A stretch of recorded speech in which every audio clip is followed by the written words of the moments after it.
दोस्तों, सुबह का समय होता है। एक घर पे गमों का माहौल था। एक नौजवान लड़की की लाश सामने रखी हुई थी। उसकी अर्थी सजाई जा रही थी। घर वाले रो रहे थे, बिलख रहे थे। इतने में एक लड़का कहीं से आता है और वो लाश से आकर लिपट कर रोने लगता है।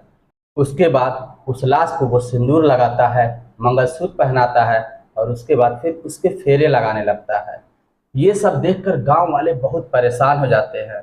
मगर घर वाले जानते थे कि वो लड़का कौन है। वो उस लड़के को रोकने की बहुत कोशिश करते हैं, मगर वो लड़का फिर भी नहीं मानता।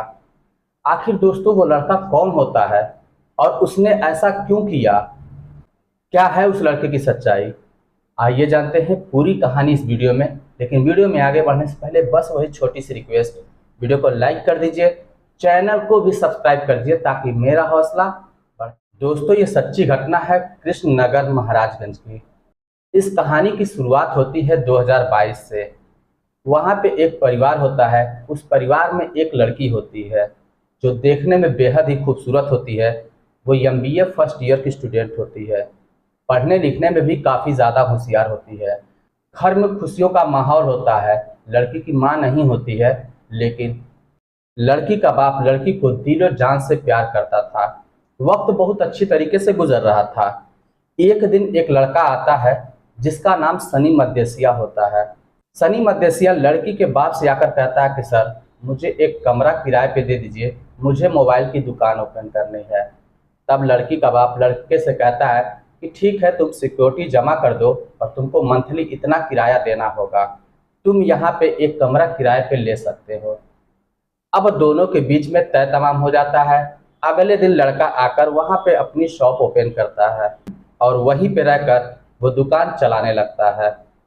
लड़के के घर की स्थिति काफी खराब होती है। लड़के के घर पे कोई कमाने वाला नहीं था। लड़का ग्रेजुएशन की पढ़ाई कर रहा होता है और साथ ही साथ मोबाइल की दुकान भी चला रहा होता है। अब मोबाइल की दुकान से जो कुछ भी कमाई होती थी, उसी से अपने स्कूल की फीस भी भरता था और अपने परिवार का खर्च भी चलाया करता था। लड़के के घर की दूरी लड़की के घर से करीब 500 मीटर होती है, इसलिए लड़के को आने जाने में कोई समस्या नहीं होती है। लड़का भी देखने में हैंडसम होता है।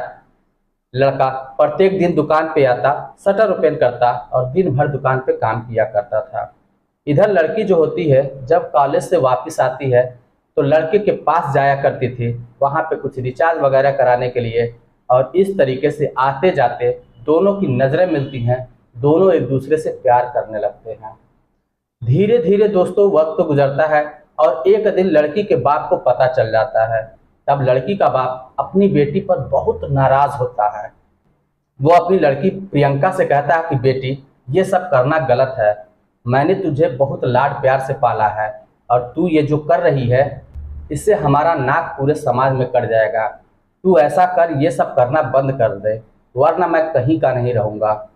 फिर लड़की का बाप लड़के के पास जाकर कहता है कि बाबू देखो, अब तुमको यहाँ पे दुकान करने की ज़रूरत नहीं है। तुम यहाँ से मेरा कमरा खाली कर दो और जहाँ मन करे तुम जाके वहाँ पर अपना दुकान ओपन कर लो। दोस्तों, सनी मान जाता है और अपनी दुकान हटाता है। उसके बाद फिर कहीं और पे जाके दुकान ओपन कर लेता है। लेकिन दोस्तों, इसको वहाँ पे दुकान करते करते करीब 2 साल का समय गुजर चुका था और लड़की से बहुत ज़्यादा इसने दिल लगा लिया था। लड़की भी इससे दिलो जान से प्यार करते थे। अब ये दुकान कहीं और पे लेकर तो चला गया, मगर उस लड़की के बिना ये रह नहीं पाता था। वो उस लड़की से मिलने की कोशिश करता था, मगर हर बार नाकामयाब रहता था। तब किसी तरीके से उसके पिता से बहुत मेहनत करने के बाद, बहुत मशक्क़तों के बाद फिर उसके पिता को समझाया बुझाया जाता है। और लड़की भी अपने पिता से कहती है कि पिताजी, मैं उसी से प्यार करती हूँ, मैं उसी से शादी करूँगी, वरना मैं इस दुनिया में ही नहीं रहूँगी। अब बाप अपनी लड़की से इतना ज़्यादा प्यार करता था, वो अपनी लड़की के प्यार के आके मजबूर हो जाता है और शादी के लिए रजामंदी दे देता है।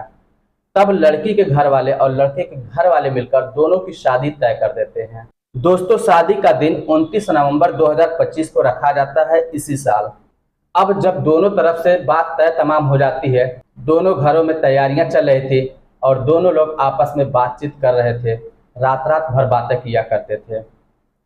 एक दिन की बात है दोस्तों, लड़का और लड़की दोनों में किसी बात को लेकर बहस छिड़ जाती है, जिसकी वजह से फिर लड़की नाराज होकर फ़ोन कट कर देती है।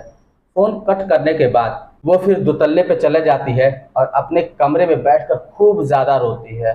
रोने के बाद फिर पता नहीं उसके मन में क्या सूझता है और वो एक फांसी का फंदा तैयार करती है और उससे अपनी जान दे देती है। जब सुबह हो जाती है, घर के लोग उस लड़की को आवाज़ लगाते हैं, लेकिन लड़की का कुछ भी पता नहीं चलता, कोई आवाज़ नहीं आती। तब घर के सदस्य उसके कमरे पहुंचते हैं तो क्या देखते हैं कि बेटी फांसी का फंदा लगा चुकी है। अब घर वाले रोने चीखने चिल्लाने लगते हैं। उसकी लाश को वहां से फंदे से उतारा जाता है और उसके बाद घर के सामने ला के रखा जाता है। पूरे घर में मातम का माहौल छाया हुआ था। सभी लोग रो रहे थे, बिलख रहे थे और समझ नहीं पा रहे थे कि आखिर ऐसा क्यों हुआ। उसके अंतिम संस्कार की तैयारी की जा रहे थे। तभी सनी कहीं से आता है। उसको खबर मिलती है कि जिससे वो प्यार करता था वो अब इस दुनिया में नहीं है। वो रोते बिलखते भागते भागते यहाँ पे लड़की के पास आता है और लड़की के गले से चिपट कर रोने लगता है और कहता है कि मैंने ऐसा कौन सा गुनाह कर दिया था जो तुम मुझे इस दुनिया से छोड़कर चली गई। मैं तुम्हारे बगैर कैसे जिंदा रहूंगा, तुमने जरा सा भी नहीं सोचा। खैर कोई बात नहीं, अगर तुम चली ही गई हो, हम दोनों ने वादा किया था कि हम दोनों एक दूसरे से प्यार करते हैं, एक दूसरे से ही शादी करेंगे। वो वादा तो पूरा नहीं हो सकता क्योंकि अब इस दुनिया में तुम हो ही नहीं। वो वादा मैं आज ही पूरा करूंगा। उसके बाद वो लड़का पंडित जी को बुलाता है और उसके बाद उस लड़की के मांग में सिंदूर भरा जाता है, दुल्हन वाली साड़ी पहनाई जाती है और उसके बाद उसको मंगलसूत्र पहनाया जाता है। फिर उस लाश के चारों फेरे लगाता है। घर वाले उसे मना करने की बहुत कोशिश करते हैं मगर वो लड़का किसी की भी नहीं सुनता और उसके बाद जब कर लेता है विवाह, फिर फूट फूट कर रोने लगता है। अब ये माहौल देखकर वहाँ पे खड़े सभी लोगों की आंखें नम हो जाती हैं, सभी के कलेजे बाहर निकल आते हैं। सब सोचने लगते हैं कि क्या कोई इतना ज़्यादा भी प्यार कर सकता है कि एक लाश से शादी करने के लिए तैयार है। अब ये खबर चारों तरफ फैल जाती है, लेकिन होनी को कौन टाल सकता है। अब ये लड़की तो दुनिया छोड़कर जा चुकी थी। अब इसका अंतिम संस्कार करने के सिवा कोई और रास्ता नहीं होता है। सभी लोग अंतिम संस्कार की तैयारी कर रहे थे, तभी उधर पुलिस को खबर मिल जाती है। पुलिस मौके पर पहुंचती है और लाश को कब्जे में लेकर पोस्टमार्टम के लिए भेज देती है। अभी इसकी जांच पड़ताल चल रही है, लेकिन अभी इसका खुलासा नहीं हो पाया है कि आखिर वास्तव में इसकी वजह क्या थी, इसने अपनी जान क्यों दी। क्या कोई हत्या की गई थी या फिर कुछ और था, अभी जांच होना बाकी है दोस्तों। लेकिन अभी सभी लोग सनी को ही दोषी समझ रहे हैं। पुलिस की जांच पड़ताल जारी है। पोस्टमार्टम रिपोर्ट आने के बाद फिर पता चलेगा कि आखिर उसके साथ हुआ क्या था।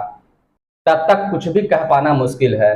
दोस्तों वैसे आपको क्या लगता है, क्या प्रियंका के साथ कोई और घटना घटित हुई है या फिर सनी से बात करने की वजह से सनी ने कुछ ऐसी बात कह दी है जो प्रियंका के दिल पे लग गई है, जिसकी वजह से उसने अपनी जान दे दी है। आपकी जो भी राय हो आप हमें कमेंट बॉक्स में लिखकर ज़रूर बताइएगा। चलिए फिर मिलते हैं नेक्स्ट वीडियो में, तब तक के लिए जय हिंद।